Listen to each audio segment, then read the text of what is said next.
Hey everybody, what's going on? Your host, LovelyCheesePizza here. Welcome back to Sports Sunday, where we talk about sports, life, and everything in between. And I think if we're going to continue any further, I should probably have my controller in hand, so I continually keep forgetting. God, get the hell off there. I was like trapped under my backpack.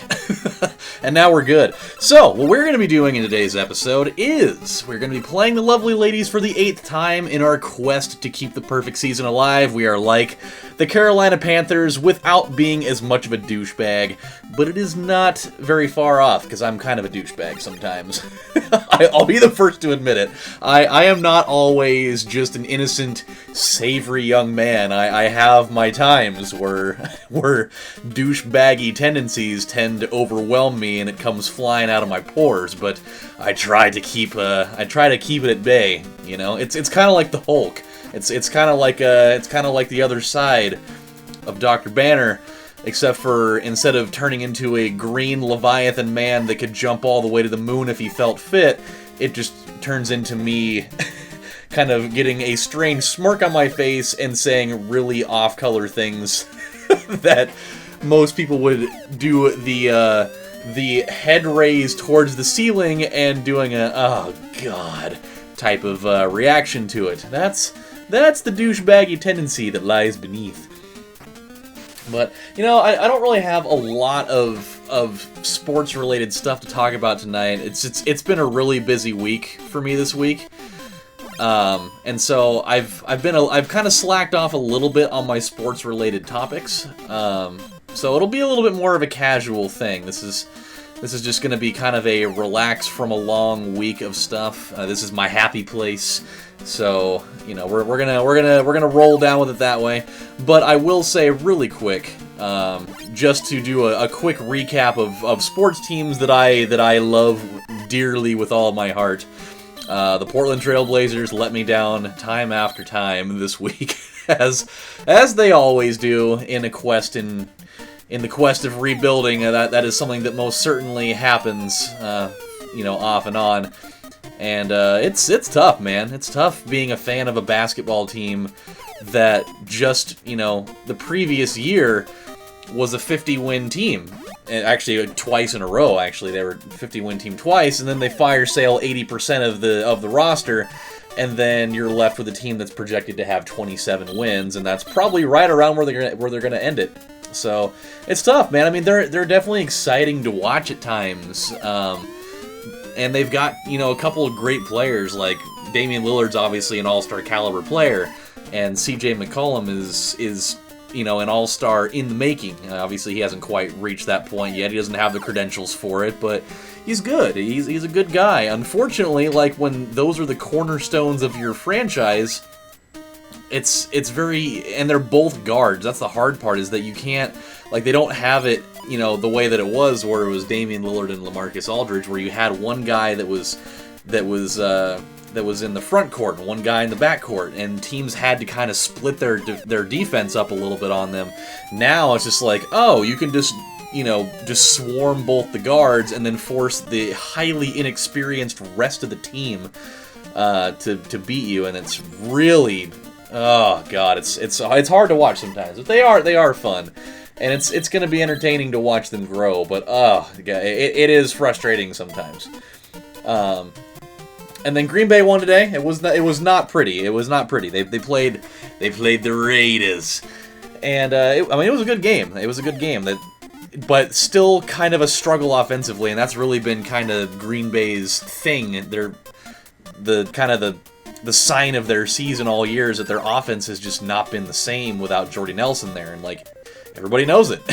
It's been a very weird year because you just don't have enough firepower to work with, which is weird to say in an Aaron Rodgers based offense, but you can tell, like, his guys can't get open. He's not getting enough protection, and he's just not able to. He doesn't have a guy that he knows he can trust on, like, a third down and, you know, 5 or 3rd and 8.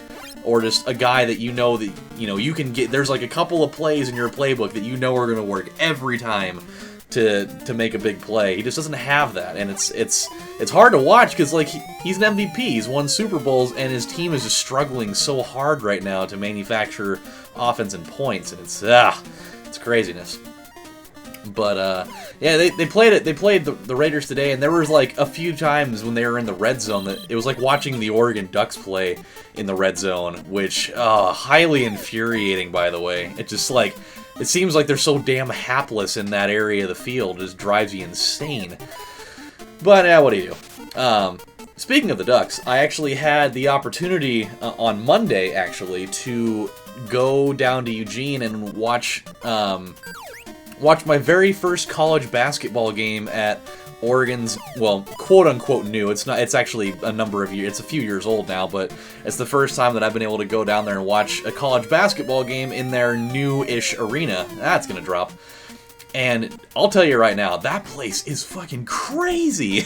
like that place is what, like, a number of pro arenas are like, in a sense. I mean, it's just like, it's top of the line everything in there. It's bonkers, man. They've got, like, numerous gift shops in there. They've got, like 12, like, food kiosks in there. And, well, just, like, the arena itself, like, it's definitely not as big as, like, a professional arena, but it's not far away. It's really not. And it's just, everything is incredible. It's, like, ooh, I thought we were going to be able to get that thing past them. It's great. Like, they have a gigantic, like, NBA caliber scoreboard up there. They've got all the extra stuff going on. It just, everything looks so perfectly brand new, even though it's already like 5 or 6 years old. Like, they do, it's that's what happens when you have Nike money to work with. It's craziness, but it was a fun game. It was a fun game. They played against the UC Irvine Anteaters, which that team is bananas, man. They're like the tallest team in the nation.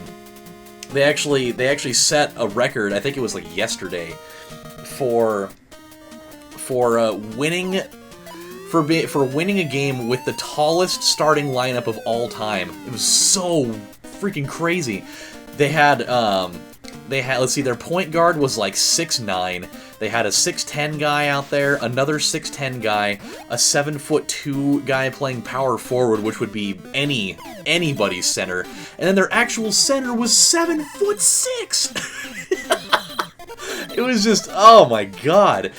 And he's just like, he's like a Manute Bol type of dude. He's just like this tall, wiry freaking guy from, like, the Republic of Congo, or I think he was actually from Senegal. That's where he was from. And his name was Mamadou Njai. Quite the name. Which, I was there with my friend Matt.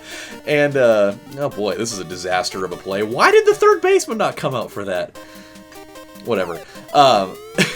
He forgot what his name was, and in a very light moment of hilarious, it's not even really racism. It was just like a word, like one of those things where he doesn't know what the guy's name is, and so he just comes up with a term, and he's like, what was that dude's name again? Like freaking Pots and Pans Marmaduke or something like that, and oh, it was funny. I know it probably doesn't sound funny to you guys at all, but to me, oh my god, it was hilarious. We might catch them in a weird situation right now. Ho-ho!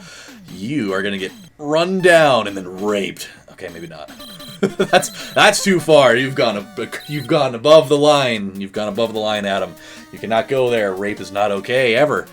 Especially in the realm of sports when we were playing co-ed baseball. Not co-ed softball, but co-ed full-on baseball. Rape not acceptable there. No, sir. No, sirree. That is how you strip the innocence out of everybody. But yeah, definitely, he called him Pots and Pans Marmaduke. definitely not the name of a human being. But it was an entertaining game to watch, though. Just, like, anytime they gave him the ball, you always wondered what was going to happen. Because, like, you think at, like, any given moment in that game, like, obviously he's going to have, like, a 7-inch advantage in height over anybody, really. Oh, boy. And so it's like, he pretty much could dunk without having to jump. It was crazy. Oh, boy. That's not going to work. Yeah, he could pretty much dunk without jumping. Like, he'd get, like, maybe, like, a half an inch off the ground, and it was totally just, like, for just going through the motions, essentially. That's not going to work. Okay, we're going to go back. Alright. Yeah, it's really hard to steal bases in this game, man. Because just the catcher, like, their reflexes are so fast. And, like, the only way in these in the early going in these games is if, like, that you can pull it off is if, A, your player's speed rating is really high, and B, if the pitcher's endurance is really low, so that you can get a pretty good head start on the thing. Otherwise, you're getting tossed. There's no way it's gonna happen.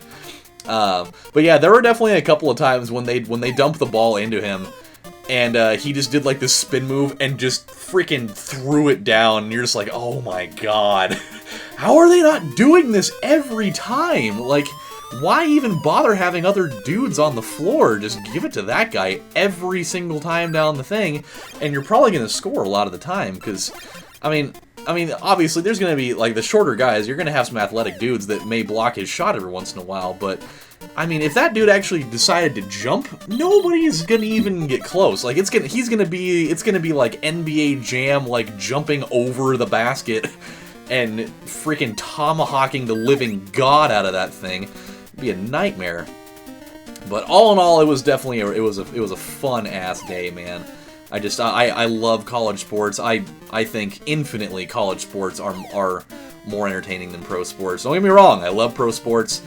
There's a number of pro sporting events I want to go to in my life. I need to go to a Packers game at some point and travel to the Midwest for the first time in my life and check that out, because I'm sure it's amazing.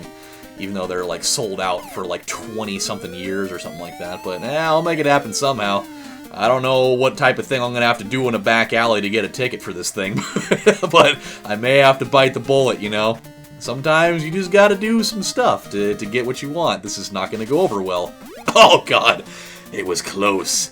Tie goes to the runner. That's what they defined there. Hey! That's going to drop in the gap, I think. In the gap, in the thigh gap, there it is. Alright. I think I read something once about thigh gaps, about how, like, if you have a thigh gap, you're more than likely to have a loose vagina, which, that seems interesting. I mean, I don't really know how that makes sense, but maybe, I don't know, maybe it does. So, like, now, because that's, like, the big thing, girls are like, oh my god, I want to have the thigh gap, I gotta have it, It's like, but maybe the science that recently came out, that I don't know whether it's real or not, is now insinuating that maybe you don't want to have that. Maybe it's not so good of an idea. Maybe you want to have, you know, your thigh skin touching each other for touching me, touching you, sweet Caroline. Thigh gaps suck. They're not all bad. They're not all bad. Oh, that could be good. That has potential! You have potential! And you have... Oh, you're gonna get thrown out at second. Oh, no. Oh, okay. I was like, dude, you can't hit one all the way to the fence and get thrown out at second.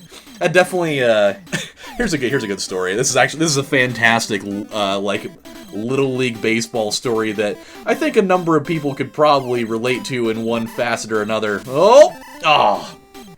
So, when my brother was playing in, I think it was in majors.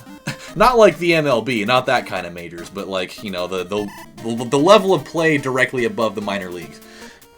When he was like 12, I think it was, probably 13. He had a very interesting team.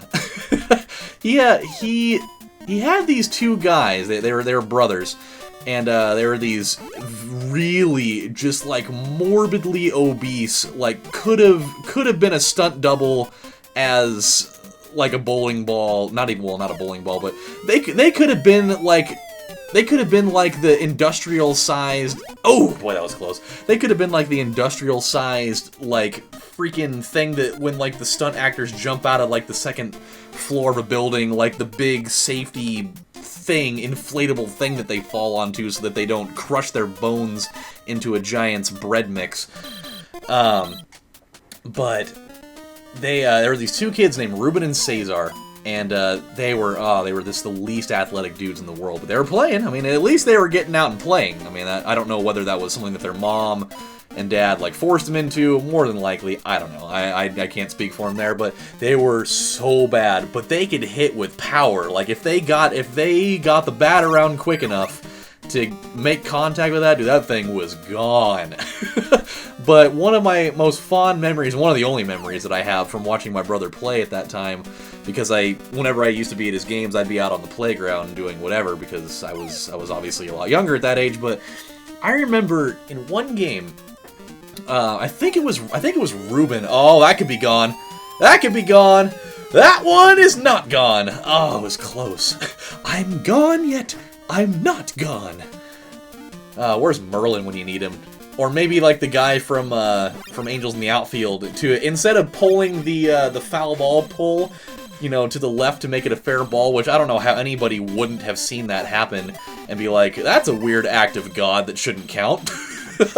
That somehow the foul ball pull just magically shifted like a full 3 feet in one direction, and it's still somehow a fair ball, whatever. But instead of that, just pulling the fence in a little bit. That would be another one that would have made it a home run. I mean, with that logic, if you can pull the fence in somehow, it counts. So why not? We're gonna take Marv out at this point. We're gonna take Marv Albert out, and we're gonna put in Peter, who undoubtedly slept in. So let's see if he's got the energy in him to not give up a run here. Our bullpen's looking pretty good in the ERA department. The only person who's actually surrendered runs at this point has been Harry.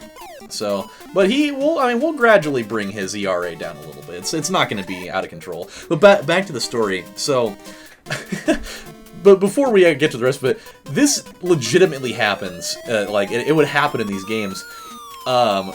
Ruben and Cesar's mom would definitely bring them McDonald's to be eating in the dugout. Like, they'd have, like, friggin' Big Macs and double QPs with cheese, and, like, large fries and, like, the super-sized drink. Not even kidding. Like, they would have those things in the dugout, and they'd just be cramming their gullets full of just burger and fry mess, which I don't even know how you could possibly play sports with eating that in the dugout. Like, it just seems insane. I'd be in such a food coma that, like, if somebody, and me being an outfielder, like, I would just be like, oh, I can't even get to it right now. As soon as these things digest a little bit, oh, that's gonna be out. But I remember one time, Ruben, I think it was Ruben, he got called in to be a pinch hitter for this particular at-bat. That would have easily been a triple play. Oh my god, that would have been awful. He got called in to be a pinch hitter in some odd inning or whatever it was. And so he comes up to bat, and he's a right-handed batter. And let's a couple pitches go by, counts 1-1. And this pitcher just threw just this meat pitch right down the middle. I mean, there was nothing on that thing at all. And he throws his whole wide body into that thing, and he just cremates it. I mean, he blasted it over the left fielder's head, and the thing rolls all the way to the fence. Which, this field, I mean, we're talking, you know, public Little League here. Like, they're not going to be like your regular Little League World Series style field where it's a nice-ass field. Like, this thing is just like open grass out there, except for the fence way out at the very end. That's probably like 350 feet away, not even kidding. So he blasts this thing, and it goes all the way to the fence, and I'm not even kidding. I'm not kidding whatsoever. I wish there was video of this, because it would be absolutely trending on every social media outlet ever. But those things didn't exist in these days. So, oh boy, barely over him. The fielder goes all the way out to the fence and grabs that thing, and starts reeling it in, and they threw him out at first. I'm not even kidding. He didn't even make it to first. He was so slow and full with burger material that he could not even get to first base without getting thrown out. And it wasn't like he made it to first base and started rounding second and decided to turn back and got thrown out that way. He didn't even make it down the line to first. Didn't make it the 90 feet necessary And oh my god, it was so funny. Like, I feel so bad for him still to this day, because that's something that you'll never live down, as evidenced here, because I'm still talking about it like 16 years later. But oh my god, that's something that everybody's got to witness once in their life. It was amazing. And it was actually, like, you know, the fielder did a really good job. Like, they made it to the ball pretty quickly. The relay throws were good. But, oh man, there's just no excuse for that. Like, it was like a triple play 2000 moment, where the special guy on, like, the secret unlockable team, Craig Hall, I think his name is, he's the left fielder, and if you can totally throw people out at first on just, like, a ground ball out there. And it was just like that, aside the part minus the rocket throws and just, you know, throwing an overly fat guy out. And, like, that would be the moment. Like, that's the moment in your life as one of the two of those kids where you realize, I'm pretty sure baseball's not for me. If I can hit a ball 300 and some odd feet and still get thrown out before I can run 90... That's where we realize that being an offensive lineman is probably in my future, and not somebody that's designed to be running, you know, long distances like that at a time. But oh boy, that's a doozy. That's a real doozy right there. But yeah, that was a moment where everybody got a good laugh out of it, and we all went on with our lives. I think they still ended up winning the game later on from other stuff, because they were actually a fairly decent team. But that was just a moment. It'll stick with me for my entire life, because that is just simply hilarious. Come on, Uncle Frank, you got to send this one out, or you can just ground it up the middle and still get a run out of it anyways. I'll be happy. I'll be happy with the one manufactured run, not in a way that I wanted it, but I'll take it. Now, if Buzz can put his Letterman's jacket to use and get the home run, that would be amazing, but I will also still take that. And we are now staring a 10-0 lead, 11-0 lead straight in the face right now, and this will mark our largest win of the young season. We got a long ways to go still. Oh, that's going through. Peter! Boy! Oh my... Really? Peter, you devil! He's barely gonna get there. He's got just a hair above Cesar speed here. But dude, he's batting like 940 right about now. He was batting like 850 before that base hit. So he's definitely over 900 at this point. He's over 900! Speaking of Dragon Ball Z, man, I definitely had the opportunity last night as I was falling asleep. There was a Dragon Ball Z marathon going on last night. And it was actually Dragon Ball Z Kai, which is like that weird kind of like modified and shortened up version where they cut a lot of the excess material out, which I get why they did it. I mean, there's a lot of episodes, like there's a lot of material in Dragon Ball Z where there's just a lot of like excess yelling and a lot of just like, you know, weird shots where they pan over to scenery and there's like rocks flying around and whatever. Like, legitimately, they could have cut out about 25 episodes of just filler material of stuff like that. But, and so, you know, it's good for people that are wanting to grab on and, you know, be fully engaged all the time. I totally get that. That's, and so I had the chance to watch it for the first time, and it was like one of the, I just happened to turn it on like the best possible episode to have jumped in on the series on. It was the episode where Goku goes, he goes Super Saiyan for the very first time. Oh, damn it. God, we scored 11 runs in that inning? I wasn't even really paying attention. Like, I knew where we were at run-wise, but holy crap, that was a lot. That was really a lot. Alright. But it was cool, man. It was awesome. And they really, I mean, they even, like, changed up some of the dialogue, and just, like, the animation was a little bit more crisp. Super awesome, though, man. Dragon Ball Z will always be probably my favorite anime series of all time. It's just, like, it was one of the first anime series that I ever got into as a kid, and that was actually that was one of the very first episodes I ever saw, was one where he went Super Saiyan for the first time, and, you know, Frieza grabs Krillin and throws him up like, sends him up in the air and does that thing with his fist where he, like, balls his hand and makes a fist, and Krillin's like, "Help me!" and explodes, and you know, Gohan goes insane with, you know, with sorrow, and he's like bent over because he just watched Piccolo get, you know, lasered in the chest like a minute before that, and Goku starts like, you know, convulsing in a way, and he's like, and he's just like starting to fill with rage, and he's like, I will make you suffer, and he's like starting to do the transformation. And the first time I saw that, I was like, oh god, this is, I don't know what's going on right now, but god, this shit's serious. And all of a sudden he just does his hair starting to do the transformation, and he just lets out this freaking and I'm just like, dude, this is crazy. Like, that was the moment that sucked me in forever. I was like, man, I need to start watching this, and then it was all, you know, country style gravy with sausage from there. It was, oh boy.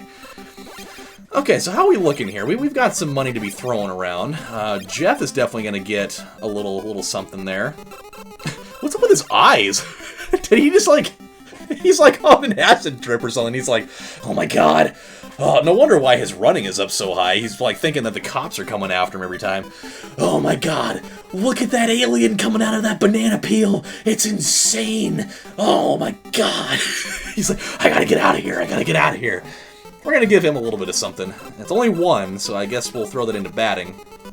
So whenever we get more than 1 point, we'll always put one into prestige. Other than that, we'll just take it easy on that. Okay, so we got 5 points for Fuller here. We're definitely gonna put one here in defense. I'm gonna put one in running, one apiece there, and one in prestige. So he got a full complement of upgrades there. Everybody else is, here we go. Buzz needs to get a little bit of something here. He needs some love. We'll give him one for batting and one for prestige. He's up to 20,000 now. Marley's at 16. We'll bump him up to 14 on speed, 1 prestige. And I think that might actually call it good.